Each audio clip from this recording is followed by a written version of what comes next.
Hello, everybody. Hello. Hope everybody's doing great today, doing great this evening. We're going to go ahead and pick up where we left off. We're in the character unit of the Peaceful Solution Intermediate Series. And we're starting a new chapter here, or continuing starting a new chapter, Chapter 4, entitled, Now That I Have It, How Do I Keep It? Now that I have it, how do I keep it? And we're talking about our character. We're talking about our character.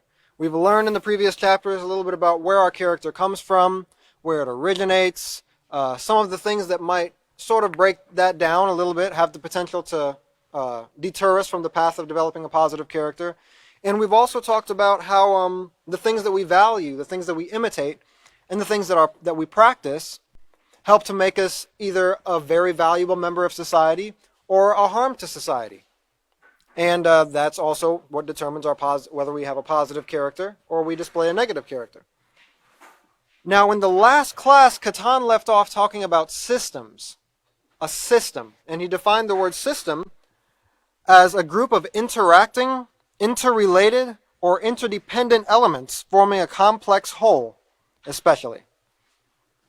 A group of interacting, interrelated, or interdependent elements forming a complex whole, especially. So, and he was making the correlation, or the making an example of the positive character traits that can work within our body, or the character traits as a whole that can work within us. Similar to like a team, how a team works together. Well, a team that works well works together. They're interdependent. They depend on each other to get things done properly. Just like how a well-tuned machine, all the parts work together to form the whole machine and to make it do whatever its task is to do. And it's the same with the way that we behave, the way that we use our positive character traits, the way that we use the systems within our body, within our character, to create that whole being of positive character, where we're entirely positive, or a person of integrity. It also talked about an organism as a whole, especially with regard to its vital processes or functions, or a group of physiologically or anatomically related organs or parts, like our body. They work together. And one without the other won't, if one is missing, if one isn't doing its job properly, the whole body suffers. So, in the same way with our character. You can have several positive character traits, but if you have one negative character trait, the rest of the body suffers because of it. And you have to use the positive character traits that you have to work on eliminating that negative character trait. So let's go ahead and turn to page 79. By the way, I was on lesson plan 4, page D, talking about how maintaining a positive character is just like maintaining a car. We would check the systems in a car to keep it in well-working condition. But in the same way, we must regularly check our values, our feelings, and our actions so that we can maintain our positive character. And that's the systems there that we're talking about. Because if your values are out of whack, your character will be out of whack. If your feelings aren't controlled, and when I say controlled, I don't mean bottled up. I mean you're using them as a tool in the way that they were intended to. Your feelings, your emotions, they're pretty much signals to let you know something is going on. Something's going on I enjoy, something's going on I don't enjoy, something's going on that I strongly dislike, something's going on that I'm okay with. It's giving you those signals. That's what the feelings are there for. And you can use them to your advantage. You can have control over them, just like you would have control over a tool, a hammer or a drill or a vehicle. In the same way, you would control those feelings and actions so that we can maintain a positive character. So let's go ahead and go over to page 79, and this chapter is about maintaining your positive character. Maintaining your positive character, once you know about it, you have to maintain it. At the top of the page there, it says, striving for the best won't always be easy, but it will be worth it. What are we trying to do as, citizens of, the United States, but citizens of a society, a community? We're striving to be the best versions of ourselves. That way we can, therefore, become the best for everybody else. Because a society works best when its members serve each other. And helping, not in a ruthless sort of manner, of course, but in where they're actually helping one another. So remember the Peaceful Solution says that the only way you can truly respect other people is by learning to respect yourself. And you learn to respect yourself by learning how to maintain your positive character, learning how to take care of yourself, take care of your mind. So you have to strive for your best. That way you can be your best for other people. That way you can help the community. And the community thrives that way, like a system. But it will be worth it, like it says. So now that I have it, how do I keep it? In the previous chapter, you learned that obtaining a positive character involves what you value, who you imitate, and your willingness to practice positive behavior. And remember, that's that acronym there, VIP, value, imitate, and practice, which also is the acronym for a very important person, which you can become, and we all are very important people, but you can become more and more important, more and more valuable to society by practicing these positive character traits. Now that you know the basic steps to obtaining a positive character, the question is, how do you maintain it? To maintain your character, you must constantly make choices that are respectful and compassionate towards yourself and others. And the word respectful, responsible, positive, can, not all the time, but can kind of be used interchangeably if you're talking about your character. And I say that, you can say if you have a responsible character, meaning you make choices that are responsible for yourself and others. Or if you have a respectful character, meaning you show care and concern for yourself, for others, and for the environment around you. You show respect. You have a positive character. If you have a positive character, you're doing all of those things. So you can look at it from that angle, meaning you're making choices that show care, concern, consideration to everything around you, everything and everybody. And they're compassionate. And compassion is a strong part of respect towards yourself and others. So there's a balance there, though, if you notice. Because having self-respect is important. Being self-critical is also important. But you don't want to take it so extreme that you're beating yourself up, beating yourself down, and forcing yourself to not improve because you're stuck yourself in some sort of slump. So being compassionate is also important. To realize maybe the reasons why you made some of those decisions, be they of course wrong, and you don't want to undermine that. You have to realize that they're wrong if you've made a mistake. And then take the time to work to fix them. But if you beat yourself down to the point of no return, you also won't work to fix them. So that's where that compassion comes in. Being able to show that empathy towards others, and also being able to look at yourself and understand the reason you do the things that you do, so that you can work to fix them and become better. Maintaining your positive character means protecting and guarding yourself from influences and choices that could lead to developing negative character traits. Now, that's extremely important because you are the guard of your mind.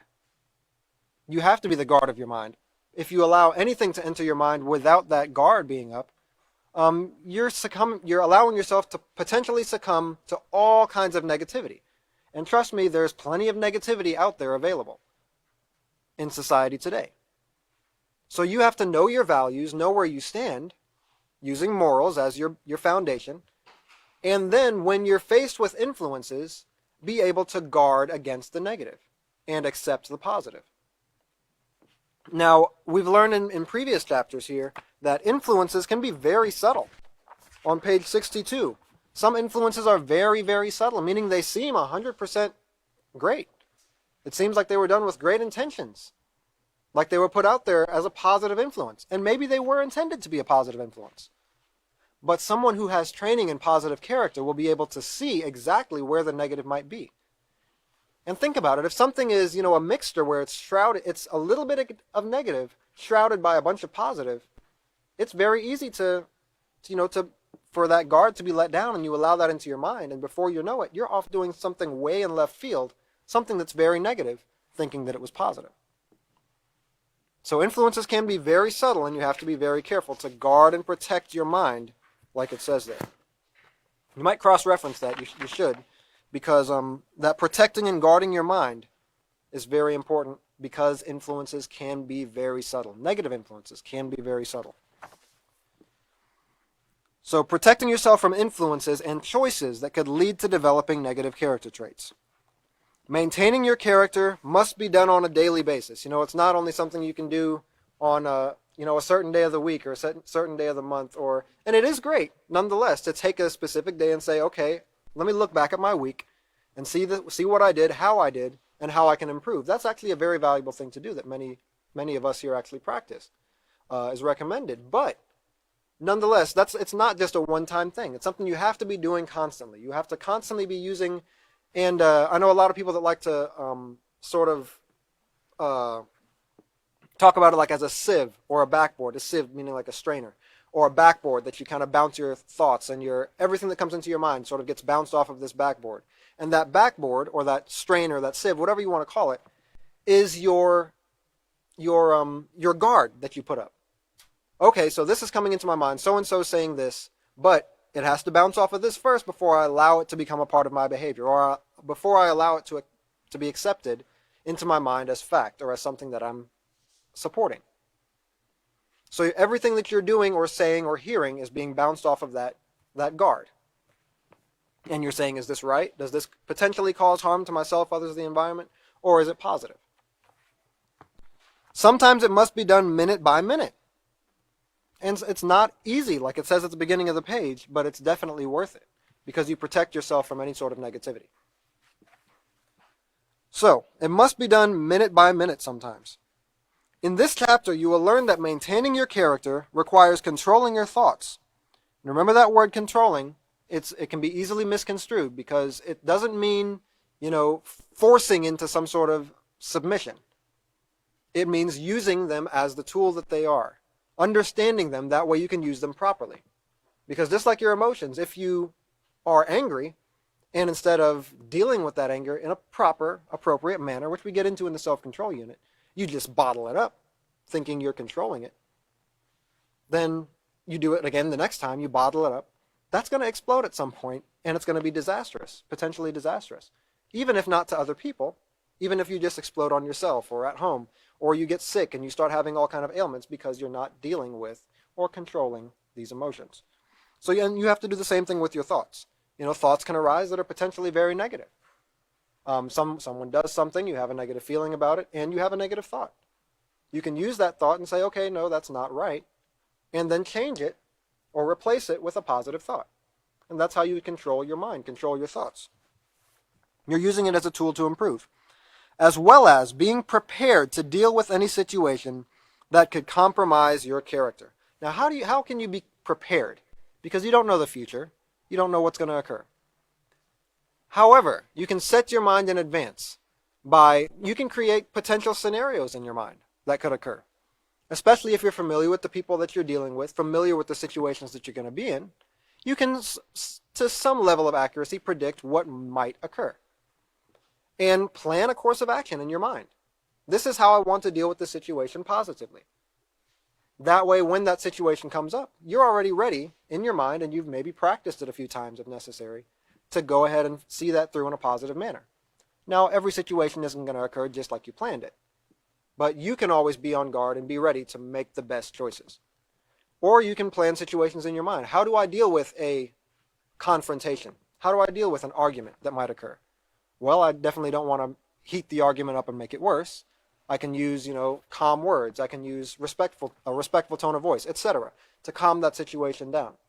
And by telling yourself this in your mind, you're setting your mind in advance and practicing for these potentially negative situations that have the potential to compromise your character. Another way to do that is you also have to get to know yourself a little bit. Well, maybe I have a propensity for, or a predisposition for bursting out with anger when I'm in a frustrated situation or when I'm hungry. A lot of people, when they get hungry, they get irritable.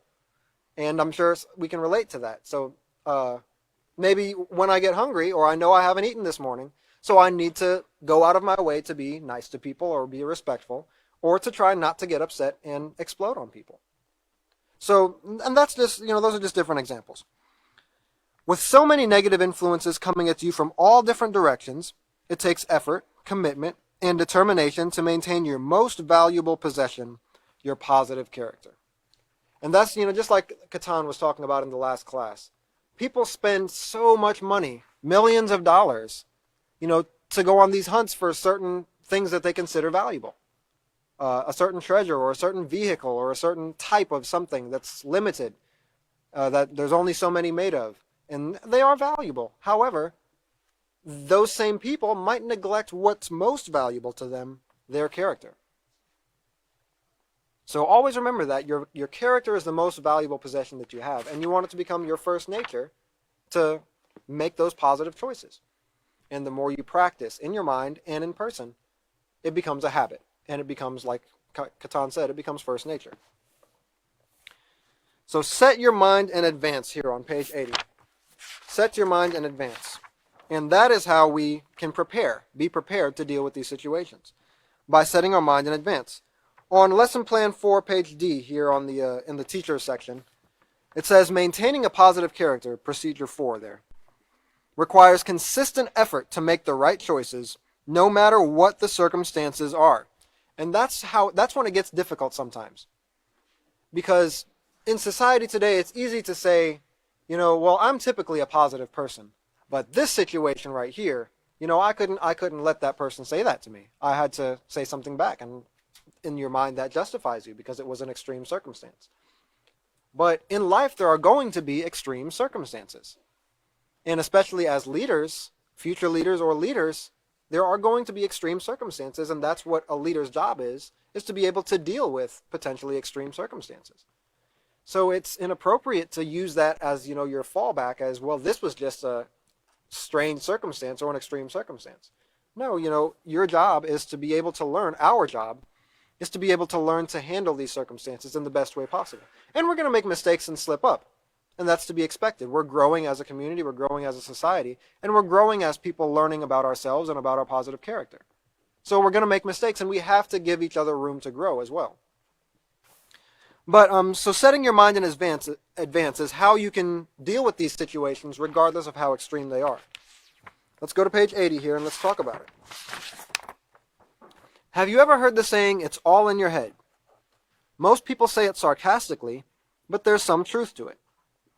Whether you're aware of it or not, every action begins with a thought. Now, I want everybody to take a moment to think of something that they can do without thinking. And, aside from the autonomous functions of the body, like breathing and heartbeat and things like that. But if you stop and think about it, everything that you do begins with a thought. Even a slight, subtle thought.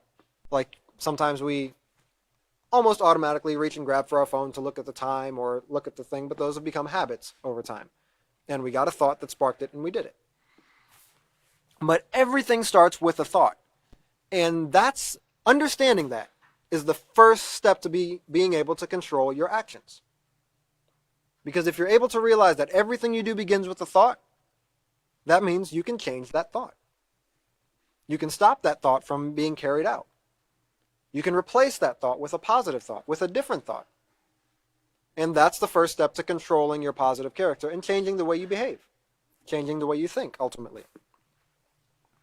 Setting your mind in advance to maintain your positive character traits begins by first considering just how important it is to have a moral character. To be trusted, admired, respected, and known as an honest, reliable, compassionate person is something you should want. I was just having a discussion with somebody the other day about that, actually. And it's a really interesting concept because a lot of times we're trained to not care what other people think. And, and I can even see how that could be valuable in some situations. Not to be disrespectful to the other person by any means, but to have the confidence to go into a situation knowing you're doing what's right, regardless of what other people think. That's a very important thing to be able to do. But we can take that farther to where we don't care how we behave, and we don't care what other people think about us. We're just going to do whatever and live like a rebel and to, screw what anybody else thinks. But that's also not the best course of action. It is important to want to be trusted. It is important to want to be trusted and to do the things necessary to be trusted by people around you. Why? Because we live in a system. We live as a community. We live in a society. The things that you do affect other people. It would be if you lived on the planet by yourself, I guess you wouldn't really have to be concerned about what other people thought around you. But no, that's just not the case. We live in a society where other people depend on us and we depend on other people. So being trusted is very important. To be admired even. Now that's interesting, and there's negative ways to be admired too. You can take advantage of people to get, certain things or manipulate other people into admiring you, and that wouldn't be the right way to do it by any means. But being admired for being a positive person is something that you should desire. Now remember, don't do that for the wrong reasons, to be, some superstar that can get anything, and take advantage of people, because then you're doing it for the wrong reasons. But to be respected and known as an honest, reliable, compassionate person, that's something you should want. So I think that's something very interesting there that a lot of people sort of don't really take seriously. You should want these things, and you should want them because they're helping you to become a positive person that can help the community. And that's the whole purpose for being a positive person, is A, so you can help yourself, and so that you can become a benefit to everybody around us. And Catan mentioned something last class about the quote-unquote perfect world. In a perfect society, which is what we hope to build, and we can build with the right training and guidance and teaching and everything like that, is a world where everybody does respect each other. Everybody does admire everybody, and everybody can trust each other.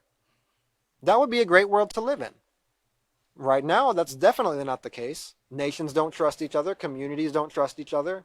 Family members don't trust each other. Members that live on the same street don't trust each other.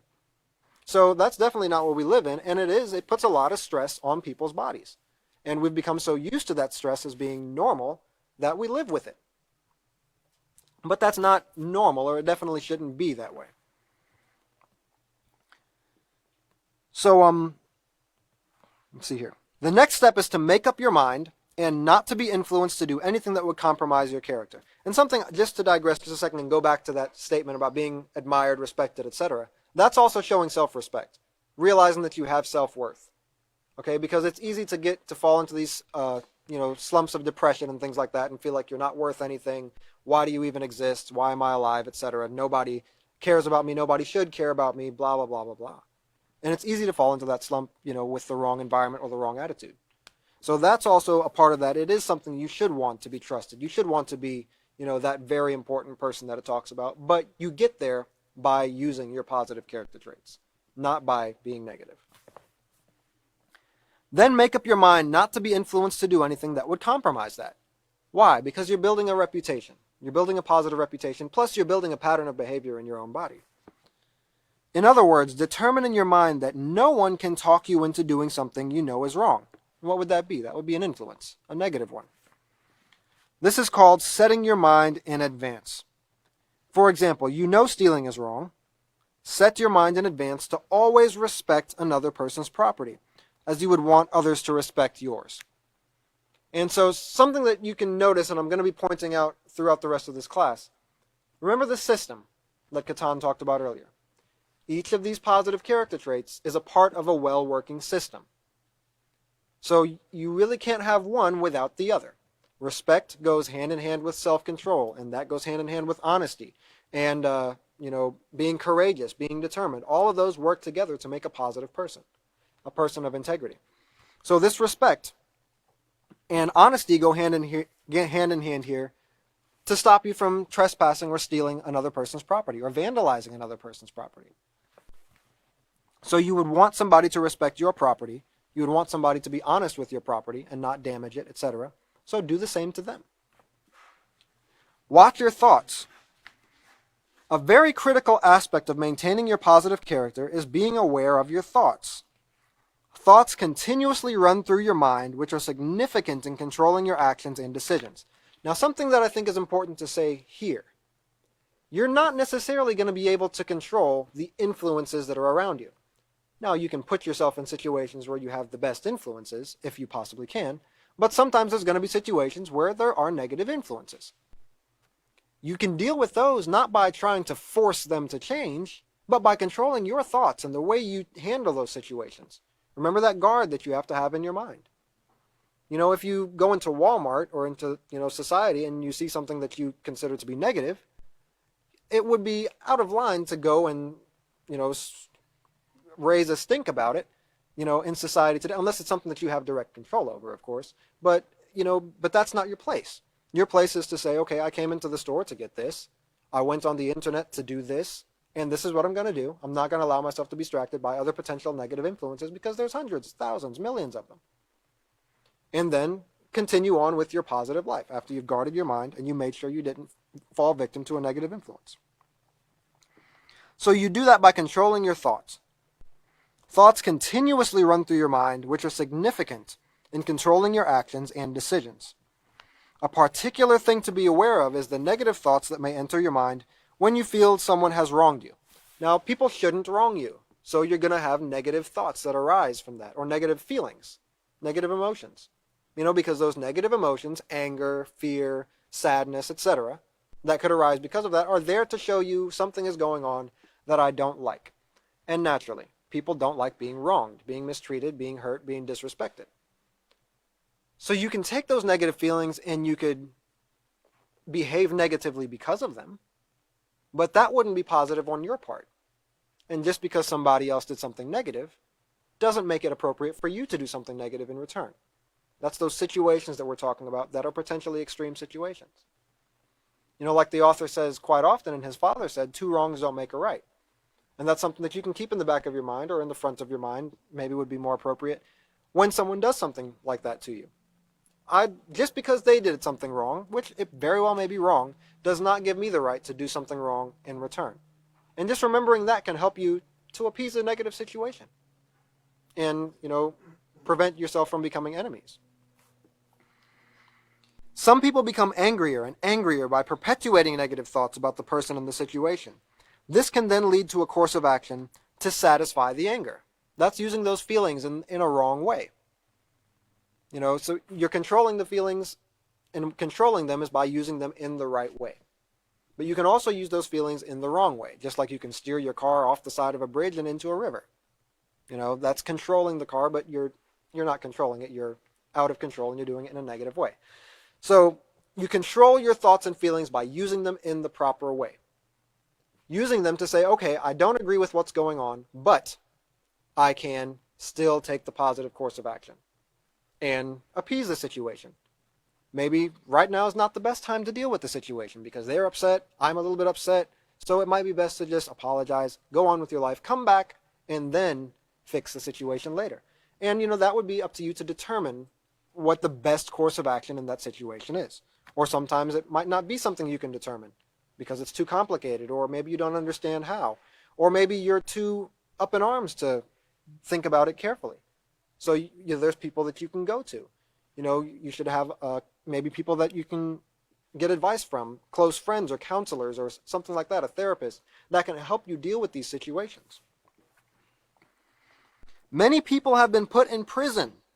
Many people have died because they harbored negative thoughts that led them to violence or revenge in some way and caused someone to get severely hurt. And many of those people, if you were to talk to them, would explain how it was just one moment of an extreme situation where they did something, they weren't thinking clearly, and they have to suffer the consequences for the rest of their life or for a large portion of their life as a result. And if they had to go back and do it again, they would do it differently. But that's just how one crazy situation that you behave without controlling your emotions in can lead to a slew of consequences that you have to deal with. It is important, however, when these types of negative thoughts of revenge enter your mind, to immediately reevaluate them and turn them into positive thoughts. This is how you use that control that you're talking about. So it's not a matter of ignoring them. That's not how to properly control them. It's not a matter of bottling them up and putting them to the side and acting like they don't exist. That's not controlling them. Actually reevaluating them, dealing with them, facing them head on. And they're your thoughts, they're your problem, so you have to deal with them. And maybe don't even look at them as a problem. Just look at them as the tool that they are and deal with them. Immediately reevaluate them and turn them into positive thoughts that will not lead you to compromise your positive character. And this is the key to that maintaining your positive character, right there. That's the key. Immediately reevaluate those thoughts and choose a better course of action. Or maybe start by choosing a better thought. And that will lead to a better feeling and a better course of action. For example, and something I want you to remember, and sometimes it's necessary to always to bring an example, especially when you're dealing with students. And you'll notice that the Peaceful Solution is going to be full of examples. Okay? It's going to give you a concept, and then oftentimes it'll give you an example. If that example isn't there and you see the need to bring an example to your students, examples are always handy. So sometimes it's even best to have a bank of examples in your mind that you can fall back on, maybe a life story or something that you can fall back on and pull up this example to show how a concept could be used. Because especially to a first-time listener, these concepts are fairly foreign. They make sense, but they're foreign and they might not know how to apply them practically. So as teachers, it's great to come up with these examples that you can use to help them understand how they can be applied practically. Someone calls you stupid. That's something everybody's experienced probably once or more. Someone calls you stupid. Instead of immediately becoming angry and desiring to get back at them, change it to positive thinking. How do you change someone calling you stupid into positive thinking? After all, hey, we just talked about that. After all, two wrongs can't make a right, or I hope I'm not contributing to his having a bad day. Using positive thinking to reevaluate situations has great potential in helping you maintain your positive character. If you do something that upsets somebody, fixing that situation might be as simple as apologizing for getting in their way, or apologizing for contributing to their bad day, apologizing for upsetting them, and then going on with your life and letting that continue, or letting the positivity continue. And you could have just quelled a potentially negative situation. Oftentimes when somebody calls you stupid, they're just looking to get a rise and get a equally as negative or worse response so that an argument can start. Some people kind of thrive off of that drama. And if you don't feed into it, you can save that situation from becoming negative. And from you saying hurtful words that you regret, from they saying negative words that they regret, and it just becoming toxic. So using positive thinking to reevaluate situations has great potential in helping you maintain your positive character. Now I might pose a question here. Why sometimes are we predisposed to immediately thinking negative? A lot of times it's because of the way we were raised, or the environment that we were brought up in, or the people that we were around, or the influences that we allowed to come into our mind. And so that's something to think about, because if that's the case, if it was built out of habit, or sometimes our genetics too, these are the things that build our character. If it was created as a habit in our mind, especially if we were taught to think that way, we can change that. We can change that habit to where when something negative occurs to us, we almost instantly are thinking of a positive thing to reevaluate that situation with. And you can become positive thinkers. You can literally change the way you think, change the way we think, and become positive thinkers. And people really enjoy being around positive people. I'm sure all of us have experienced being around a person who is either constantly negative or is just in a bad mood that day. And that person can walk into a building and it just drags the whole morale of the workplace down, and everybody's just like, oh, wow. Even if they might not say it, you can feel it. And so don't be that person. Be the person who's the positive person and who is spreading that positivity. Try to keep a smile on your face if it's appropriate. And, try to be that positive person where if a negative situation comes, you can be the person to find a solution, if that's appropriate. And you can be the person to solve the problems that arise by being a positive person. And then you can share that positivity with others, and others will start to take notice and try to do it themselves, oftentimes. And you've become a positive leader at that point. So it takes practice. Practice, practice, practice on page 981 here. You've been given a list of negative thoughts, and we're going to go over these as a class here. I know we can't really communicate through the screen as well, but we're going to discuss these. You've been given a list of negative thoughts. See how you do in changing them into positive thoughts. So notice we had an example here, and we actually have a practical application for practice. So endeavor to do that when you're teaching. If you see a situation where the students need more help understanding a concept, give an example, and then you can give some practical, ways that they can understand them better, like this, actual practice. Negative thoughts. You may use ideas from the list of positive affirmations below. Negative thought number 1. He makes me so mad, I could just. He makes me so mad, I could just. And then ... whatever you could just do because of your negative emotion of anger, or maybe rage at this point. So we haven't covered it yet, but we're going to learn a bit about anger, because anger is a very powerful emotion. And we're going to understand just how anger works, how it operates, and how to control it properly. But if somebody's making you mad, it's often valuable to remember that every emotion, every feeling that you have starts with a thought. And if everything starts with a thought, that means you can control that. You can actually change that before it turns to anger and rage. You don't have to get angry. Somebody doesn't have to make you mad. So that's something to think about, and that will be setting your mind in advance. You probably wouldn't do that in the spur of the moment if you've never done it before, but setting your mind in advance, you could do that. And realize, okay, in these situations, I'm going to try not to get mad. I'm going to try to think clearly.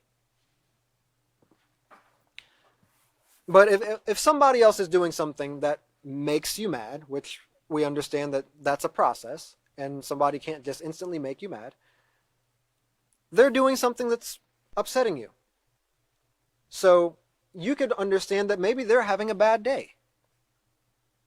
You know, a lot of times, like internet conversations, people will be a lot more nasty and horrible over the internet, over some sort of chat or, comments on a video or a post or something like that, because they're behind a screen, and maybe they're having a bad day and they're expressing their negativity on your production or on the thing that you're watching, the news video or whatever it might be.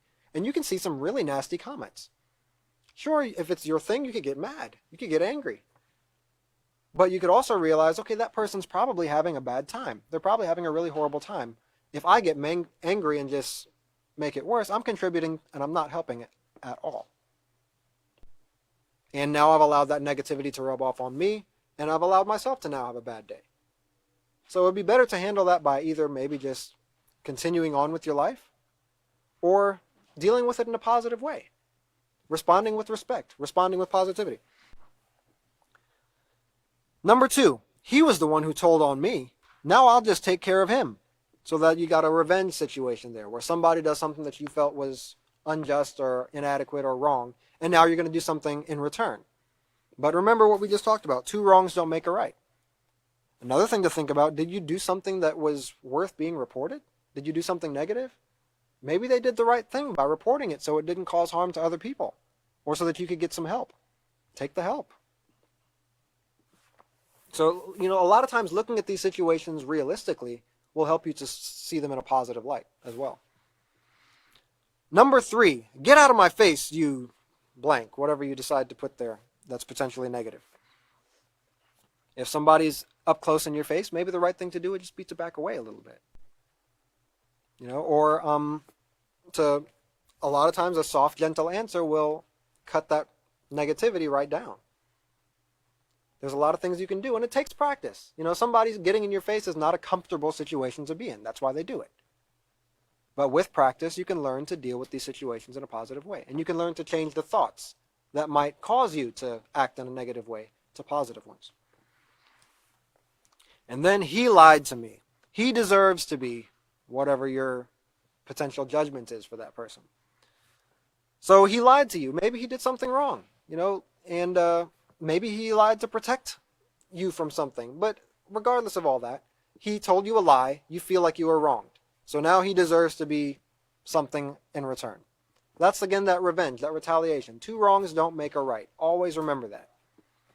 But we have some examples of positive affirmations that you could use. And an affirmation is something that you can repeat to yourself in your mind.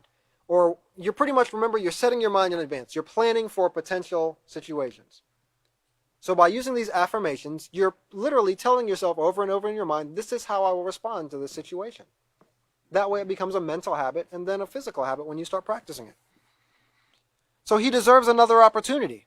You're literally giving him the benefit of the doubt, or giving him the benefit of maybe he made a mistake and can do better next time. That's a great attitude to have. 2 wrongs don't make a right. We've beaten that one pretty hard at this point, but it's necessary. Number 3, I'll just forgive him. He doesn't understand. And a lot of times that in itself can save you from so much potential drama. Understanding that somebody simply might not understand what is going on. Because a lot of times, and I'm not saying to think of them as being stupid or ignorant, however, a lot of times we might totally overthink a situation to where we become paranoid about somebody else. And we think they're doing everything on purpose and trying to make our lives miserable. And that might not be the case at all. They might not even know what's going on. They might not even be aware that they're hurting you. And the positive thing to do might be simply going up to them and saying, hey, do you realize, I really don't appreciate what's going on. It's causing problem A, B, C, and D. How can we work on it? And then they might not even realize it, and your problem might be solved right then and there. But if you go at it in a confrontational manner, he knows exactly what he's doing, he understands that he's doing it on purpose, he's trying to cause problems, you might go at it in a confrontational manner and cause more problems. So simply giving people the benefit of the doubt can save you from a lot of heartache, because a lot of times we give ourselves too much credit for understanding a situation and thinking that it is something it's not, and we give other people not too much credit, people deserve credit, but for trying to mastermind a disaster, and they probably aren't. People typically aren't going out of their way to hurt you. They're trying to live their life, and you might have simply come across at the wrong time. And of course, those situations do occur, so I'm not saying to be oblivious. But think of them realistically. Another very important one, he might not have been taught. He probably is doing this because this is the way he was raised. It's all he knows to do. If he was taught the Peaceful Solution character education program, he would never have done that. It doesn't even make sense for me to be upset with him. He literally doesn't know better. He's never been trained like I have. And yes, that does give you the upper hand. But that also it means that you're also kind of liable for making a better choice in that situation too, because you have been taught, right? So understand that. If he was taught the Peaceful Solution, he would have never done that. Me being taught the Peaceful Solution, I'm going to make sure I handle the situation in a positive manner and don't give my training, a bad representation. Maybe it was a mistake. Look at all these and how these aren't judging anybody or anything, any situation. Because you really can't control any other situation, and you might not fully know all the details of another situation. It would be wrong on your part to assume and judge these situations. So all of these are literally just looking at them in a realistic manner. And when you stop assuming and you're realistic about things, a lot of times it makes it so much easier to be positive about them. Bottom of page 81 here. Set your mind in advance to replace negative thoughts with positive affirmations and stick with it. Remember, your thoughts can make a difference. People who think positively about situations are more likely to make right choices that build positive character. Negative thinkers are more prone to negative influences and choices that corrupt a positive character. Now let me take just a few moments to talk about negative thinkers. Okay? And we will discuss the positive character trait of optimism and the negative one of pessimism at some point in detail. But somebody who is practicing being positive is also practicing being optimistic. Meaning when they go in a situation, they're looking for the best positive outcome, the best possible outcome. They're looking to create the best possible outcome. And they're going into it with that attitude. If you walk into a situation and you have a predetermined, pre-assumed, prejudged negative outlook of it in your mind, it's going to be difficult for you to make that positive because you're already thinking negative. And those negative thoughts are going to lead to negative feelings and therefore negative actions. So it's always better to think positive. Not unrealistic, but positive about a situation. I mean, if somebody literally went and, vandalized, like took a bat and smashed your car, it's a little bit unrealistic to think, oh, maybe it was an accident. But you can still think positive. Maybe, they had a bad day and they weren't taught how to respect other people's belongings.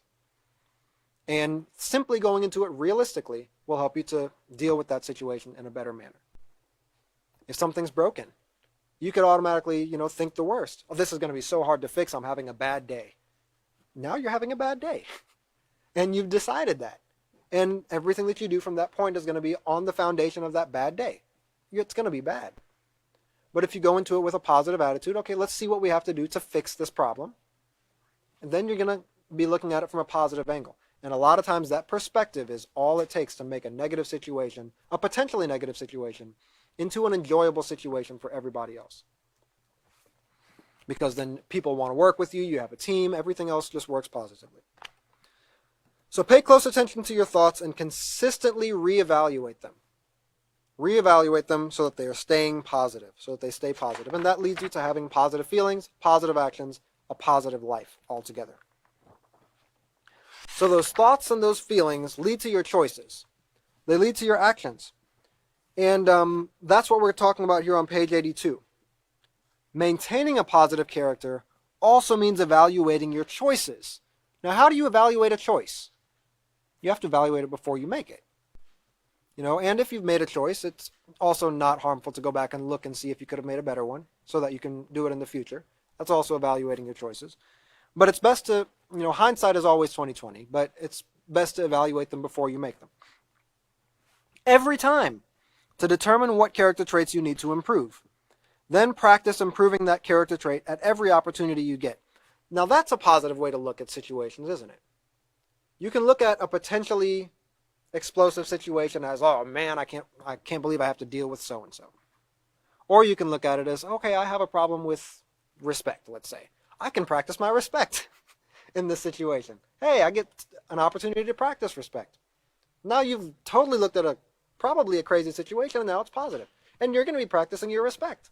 And it's going to turn out great. Probably.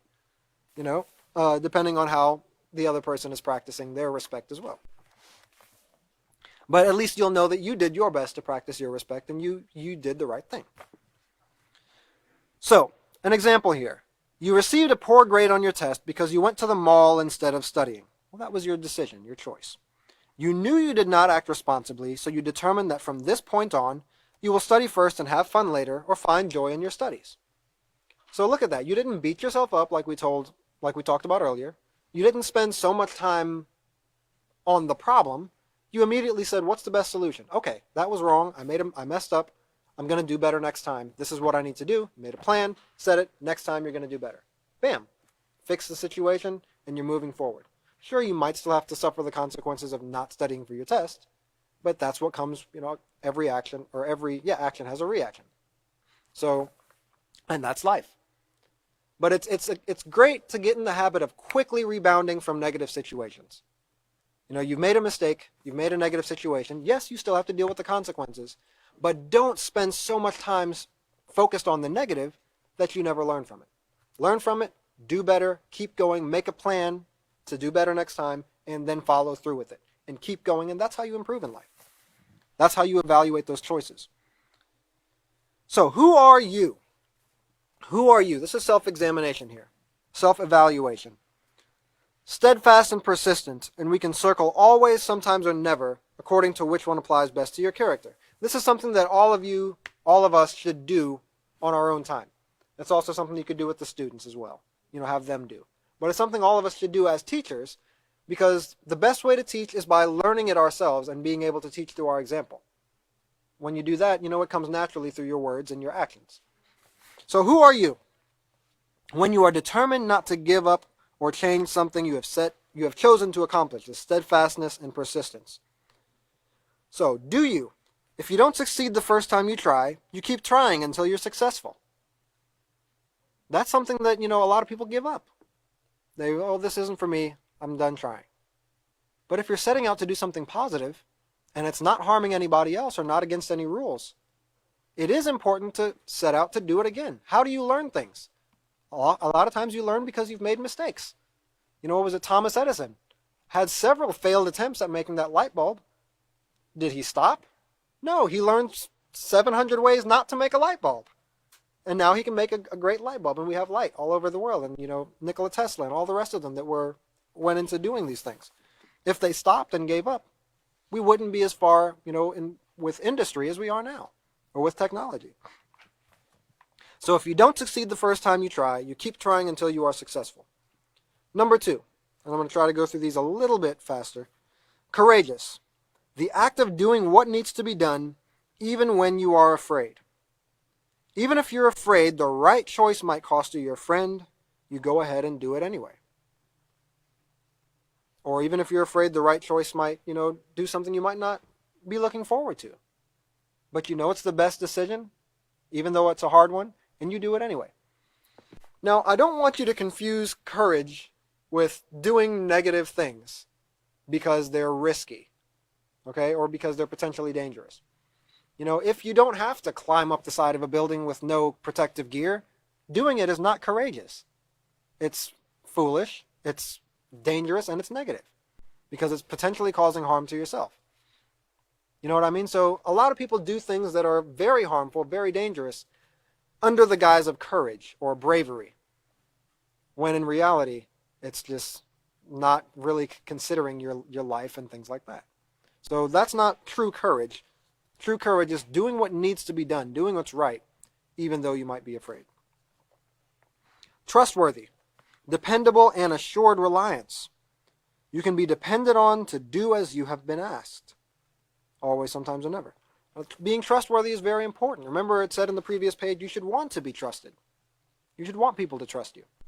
And trust is built by practicing a positive character over and over to where people realize that you're a positive person and they can depend on you. It's something that's built over time. Disciplined, using self-control to behave in a proper way. Remember, we said that it's a system. These traits work together. So self-control and discipline go hand in hand. They work together. If all of your friends are pressuring you to go with them to see the latest movie, are you able to resist them if you have other obligations? So you have a pre-commitment, or you have a previous appointment or previous obligations. You should keep those, instead of going to see the movie. You could always watch the movie another time. Is the movie a positive influence or a negative influence? That's another thing to consider. Should I really be wanting to go see this movie? So there's a lot of things you have to consider when making a positive choice. Respectful, number 5. To value others as important, to be polite in your actions and attitude. And we'll talk about in the respect unit how it's not just others, it's also their possessions and things, the environment, plants and animals, the earth that we have to live on, etc., etc. You have to be respectful to all of these things. You speak to an authority figure politely, even if you feel you are not being treated fairly. And like we talked about earlier, that's not always easy because being treated unfairly is negative. And it hurts. And we don't like being treated unfairly. But you still have to show respect to people, even though they might be being disrespectful to you. The respect unit talks a lot about that. So if you have the opportunity to go over that briefly, maybe you should. Number 6, compassionate. It's also part of respect. To care about the needs of others. You refrain from name-calling and teasing because these belittle and hurt others. You refrain from name-calling and teasing because these belittle and hurt others. And oftentimes, even as grown-ups, we do this to each other. We call people these sometimes very nasty names or just sometimes goofy names, to lighten the mood, but a lot of times they put other people down. Sometimes they're positive, sure, but sometimes they put other people down. And oftentimes it hurts people even though they're grown and they don't want to show that, it hurt them. They just want to go on with their life, but it does hurt people. So you got to be careful when you're doing things like that and refrain from name-calling and teasing. Especially in a negative way, especially if it's intended to hurt. But also remember, sometimes we don't intend to hurt, but we do anyway without realizing it. Generous. You're willing to give of what you have in order to help someone else. Remember we talked earlier about how service is a very important part of a well-working community. And sometimes you have to give of your time, you have to give of your resources, you have to give, etc., in order to keep the community running well. Think about, like even Catan was talking about, but we just went through this freeze here in Texas. And there were a lot of people without water, a lot of people without resources, a lot of people without utilities. And that was a great time for the community to show just how well they could work together in a horrible situation. And this generosity, has a lot to do with that. Merciful, number 8. To show leniency or tolerance, even when others have behaved in a manner in which they deserved a consequence. And just real quick, let me bounce back to number 7 too. And it mentions here if your friend forgot his lunch, you would offer him some of yours. And that might be okay. But in some situations, it's not your duty to really just go and start giving handouts to everybody. Always taking it to the proper place that can deal with those appropriately is oftentimes the better choice, the better decision to make. So you also got to think carefully about how you're even trying to practice a positive character trait. Sure, you have the right intentions, but you might be causing more problems, if you haven't thought it through properly. So ask the right people, ask the proper authorities, ask the people who are actually in charge of helping in the situation. And sometimes it's better to just donate your things to that organization or to that charity or to whatever it might be so it can be distributed appropriately. That's something to keep in mind as well. It might not always be the best thing to just go and try to overwork yourself and help everybody yourself, depending on the situation, of course. Merciful, to show leniency or tolerance, even when others have behaved in a manner in which they deserved a consequence. That's an interesting one, because that goes to being a leader as well. You're in the position where you could potentially dish out a consequence. But you realize maybe simply the fact that the person realizes they did something wrong is enough, and they're going to get better and learn and do better next time. I don't need to dish out some harsh consequence. You know what I mean? So being merciful is very important. Even if someone hurt your feelings, if they ever needed help, you would offer to help them. And then lastly, honest. Free from fraud or deception, and truthful. And honest and trustworthy on the previous page go hand in hand.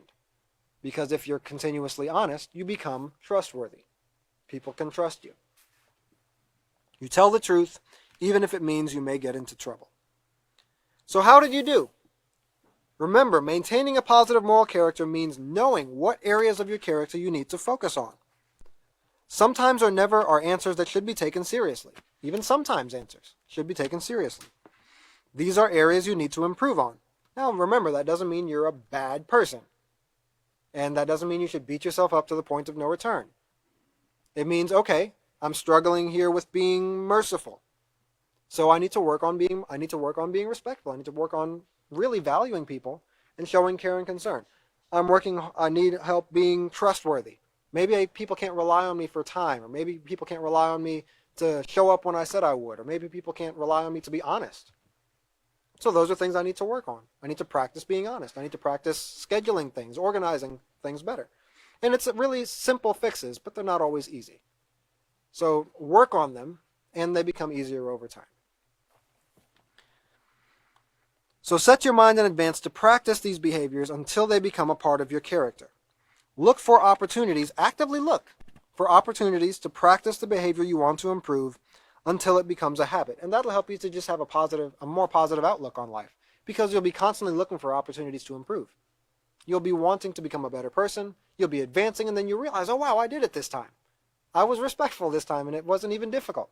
And you can congratulate yourself on these small wins, and because those small wins are what leads you to becoming that person of integrity that you want to be. And I think that's very important, to acknowledge your small wins that you have. Because a lot of times nobody's going to come and pat you on the back and say, great job, you did a great job. You do that for yourself. Realize, I did a great thing. I was positive at a time when I would have otherwise been negative. I'm improving. Yay. Get yourself an ice cream or something if that's what it takes. But congratulate yourself on those small wins. That way you're looking forward to them and you're continuing to improve. So do it for yourself. It's great. Stand up for what you've proven to be morally correct, even if you are the only one left standing. And that's being courageous, like it showed earlier on the previous page. So this is the last page we're going to cover here, and be prepared to pick up on page 85 in the next class. It says, you must decide. There are choices set before you every day. You must decide. Your character which you display, the real you cannot hide. What you do when nobody's watching is who you really are. If you develop a positive moral character, it will take you very far. And that's how you advance in life, is by practicing that positive character. So bear this in mind, moral excellence isn't an art, it's a habit. And it can also be an art, but it's a habit more so. It's something that you learn, you practice over and over, and make it a part of your life to where it actually becomes a part of you. All right, so we'll pick up in the next class on page 85. Everybody remember that? Now the next class will be on the what now? 28th at 5:30 Central Time here in the U.S. And so be here, and I look forward to it. We'll pick up in the next class on page 85. Everybody have a wonderful evening. Thanks for coming out. We'll see you next time.